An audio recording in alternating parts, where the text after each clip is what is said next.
DCM ಬಗ್ಗೆ ಮತ್ತೆ ಸಾಕಷ್ಟು ಚರ್ಚೆ ಆಗ್ತಾ ಇದೆ. ಡಿಸಿಎಂ ಆಗಬೇಕು ಅಂತ ಕೆಲವರು ಅಭಿಪ್ರಾಯವನ್ನು ಪರೋಕ್ಷವಾಗಿ ದೆಹಲಿ ಕೂಡ ಡಿಸಿಎಂ 5 ಡಿಸಿಎಂ ಎಲ್ಲ ಕೇಳ್ತಾ ಇದ್ದಾರೆ ಸರ್. ಸಮುದಾಯವಾರು ಕೊಡಬೇಕು ಅಂತ ಬೇಡಿಕೆ ಇದೆ ಸರ್. ಅದನ್ನೆಲ್ಲ ನಮ್ಮಲ್ಲಿ ಹೈಕಮಾಂಡ್ ಇದೆ.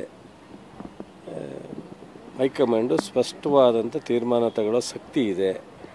ಯಾರ್ಯಾರ ಬೇಡಿಕೆ ಸರಿ ತಪ್ಪು ಅವರಿಗೆ ನಿರ್ದೇಶನ ಕೊಡೋದು, ಅವರ ಬೇಡಿಕೆಯನ್ನು ಮನ್ನಿಸೋದು ಅವರೇ ತೀರ್ಮಾನ ತಗೋತಾರೆ.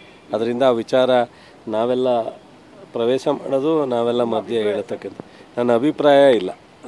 ಹೈಕಮಾಂಡಿನ ತೀರ್ಮಾನ ಅದೇ ನಮ್ಮ ಅಭಿಪ್ರಾಯ ಆಗುತ್ತೆ, ನಮ್ಮ ಇದಾಗುತ್ತೆ. ಆಯಿತು, ಈಗ ಅವರು ನನ್ನ ಸಹೋದ್ಯೋಗಿಯಿಂದ ಅವ್ರಿಗೆ ನಾನು ಏನು ಹೇಳಲಿಕ್ಕೆ ಸಾಧ್ಯ ಆಗುತ್ತೆ?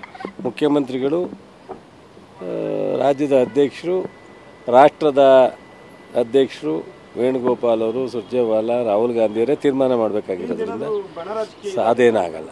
ನೋಡಿ, ಚುನಾವಣೆಗಿಂತ ಪೂರ್ವ ನೀವು ಇದೇ ಥರ ಹೇಳಿದ್ರಿ, ಸಿದ್ದರಾಮಯ್ಯನವರು ಡಿ ಕೆ ಶಿವಕುಮಾರು ಬಣ ಅಂತ, ಆಯಿತಾ? ಮುಖ್ಯಮಂತ್ರಿ ಆಗೋನಾಗಲೂ ಹೇಳಿದ್ರಿ. ಪಾಪ ನಿಮಗೆಲ್ಲ ನಮ್ಮ ಮೇಲೆ ಪ್ರೀತಿನೂ ಇದೆ, ಹಾಗೆ ಬೇರೆಯವ್ರ ಒತ್ತಡನೂ ಇದೆ. ಅದನ್ನು ಹೇಳಿದ್ರಿ ಮುಖ್ಯಮಂತ್ರಿ ತೀರ್ಮಾನ ಆಗಲ್ಲ ಅಂತ, ಅದೂ ಆಯಿತು. ಪಾರ್ಲಿಮೆಂಟ್ ಚುನಾವಣೆಗೆ ಕಿತ್ತಾಡೋಯ್ತಾರೆ ಅಂದ್ರಿ, ಅದೂ ಆಗೋಯ್ತು. 1ರಿಂದ 9 ಸೀಟು ಗೆದ್ದಾಯಿತು. ಇನ್ನು ಯಾವ್ದು ಹೇಳ್ತೀರಾ ಹೇಳೋ ಗೊತ್ತಿಲ್ಲ ನನಗೆ. ಸೊ ಅದರಿಂದ ದಯಮಾಡಿ ನಮ್ಮಲ್ಲಿ ಗುಂಪುಗಾರಿಕೆನೂ ಇಲ್ಲ, ಡಿಫರೆನ್ಸೂ ಇಲ್ಲ, ಎಲ್ಲರೂ ಚೆನ್ನಾಗಿದ್ದಾರೆ. ಎಸ್ಪೆಷಲಿ ಸಿದ್ದರಾಮಯ್ಯನವರು, ಡಿ ಕೆ ಶಿವಕುಮಾರು. ನೀವೆಲ್ಲರ ಒಂದು ಕಡೆ ಸಣ್ಣ ವ್ಯತ್ಯಾಸ ತೋರಿಸಿದ್ರೆ ನಾನು ನಿಮ್ಮ ಹೇಳಿದ್ಕೆಲ್ಲ ತಲೆ ಬರ್ತೀನಿ. ಮತ್ತೆ ಆಯಿತು ಬಿಡಿ, ನಾವು ಒಂದಕ್ಕೊಂದು ಬೆಳೆಸ್ಕೊಂಡು ಹೋಗೋದು ಬೇಡ. ಈಗ ರಾಜಣ್ಣವರಾಗಲಿ ಇನ್ನೊಬ್ಬರಾಗಲಿ ಮಾತನಾಡಿರ್ತಕ್ಕಂಥದ್ದನ್ನ ಅದು ಹೈಕಮಾಂಡಿಗೆ ಬಿಟ್ಟು ವಿಚಾರ.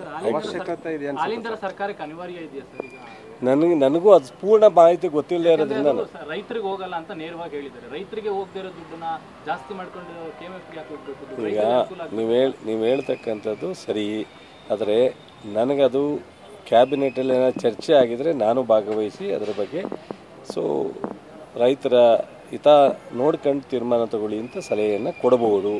ಆದರೆ ಇದು ಕ್ಯಾಬಿನೆಟಿಗೆ ಬಂದಿಲ್ಲ. ಈಗ ನೀವು ನಾಳೆ ಮಾಡ್ತಾರೇನೋ ಒಂದು ಇದನ್ನು ಸುದ್ದಿಗೋಷ್ಠಿ ಮಾಡಿದ್ದಾರೆ.